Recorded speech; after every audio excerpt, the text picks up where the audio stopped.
कारक बताएंगे। अधिकरण कारक का सूत्र है आधारो अधिकरणम।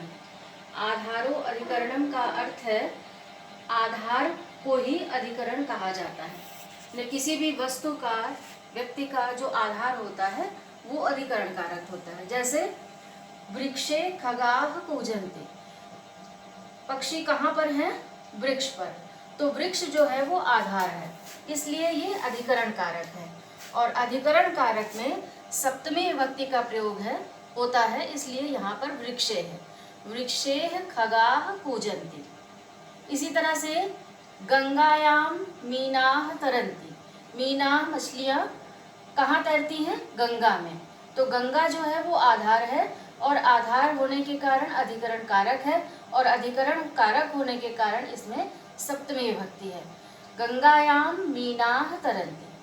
एक उदाहरण और है, नगरे जनाः वसन्ति। लोग कहाँ रहते हैं? नगर में। तो नगर जो है वो क्या है? आधार है, और आधार है तो इसलिए ये अधिकरण कारक है। अधिकरण कारक है इसलिए इसमें सप्तमी विभक्ति का प्रयोग किया गया है। इसी तरह से कोई भी वस्तु, मेज पर पुस्तक रखी है तो मेज उसका आधार होगा। इसको आप अधिकरण कारक तक आज आपका पूरा हो गया। इसके आगे हम विभक्ति आपको बताएंगे कि कर्ता कारक में प्रथमा विभक्ति होती है, उसी तरह से प्रथमा विभक्ति में कर्ता कारक होता है, और जहाँ पर कर्ता नहीं भी होता है वहाँ पर भी प्रथमा विभक्ति होती है। जैसे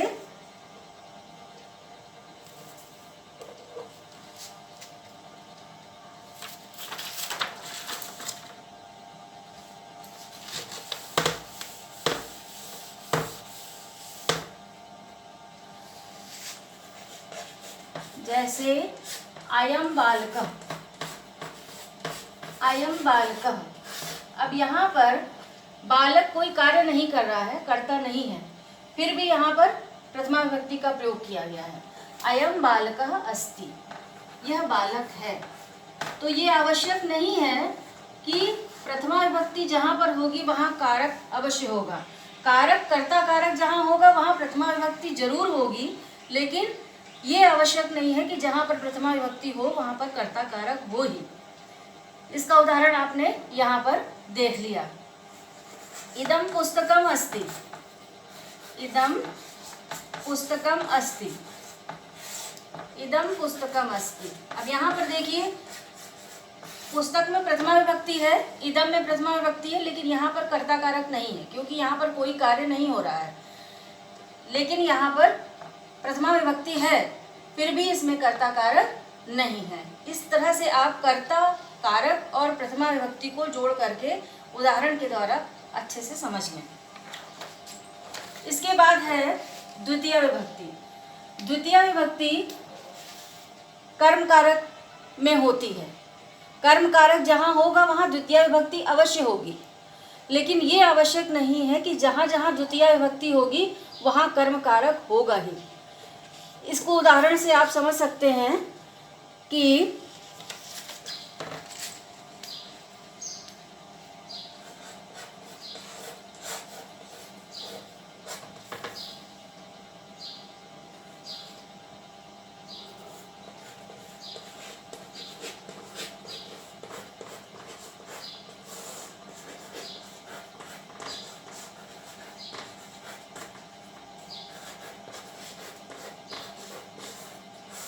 सीता तंडुलान ओदनम पचती, माने चावलों से भात बनाती है। यहाँ पर देखिए पच धातु जो है वो द्विकर्मक है। द्विकर्मक धातुओं के योग में कर्म कारक द्वितीय विभक्ति लगाई जाती है।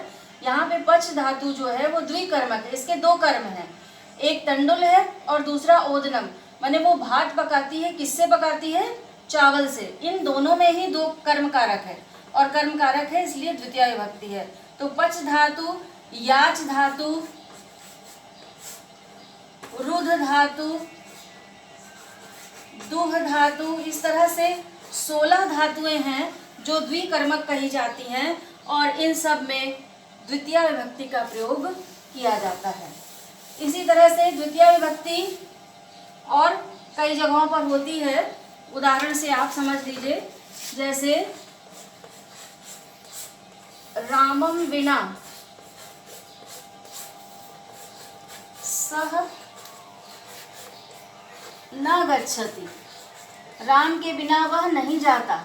अब यहाँ पर राम के बिना, विना के योग में यहाँ पे द्वितीय विभक्ति लगी है, विना शब्द के योग में यहाँ पे द्वितीय विभक्ति का प्रयोग हुआ है, तो यहाँ पर कर्म कारक नहीं है, फिर भी द्वितीय विभक्ति का प्रयोग किया गया है क्योंकि यहाँ पर विना शब्द का प्रयोग किया गया है।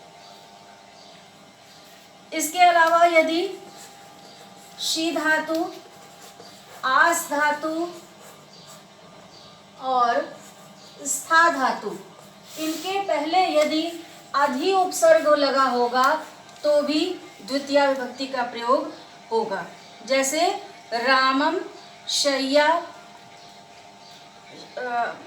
अधिशेते, रामम शय्याम अधिशेते, तो शय्याम में द्वितीय विभक्ति लगी है, क्यों लगी है?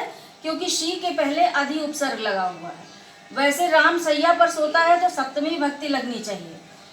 और इसी तरह से अभितः, परितः, हा, धिक, सर्वतः, उभयतः के योग में भी द्वितीय विभक्ति का प्रयोग किया जाता है। आज के लिए बस इतना ही।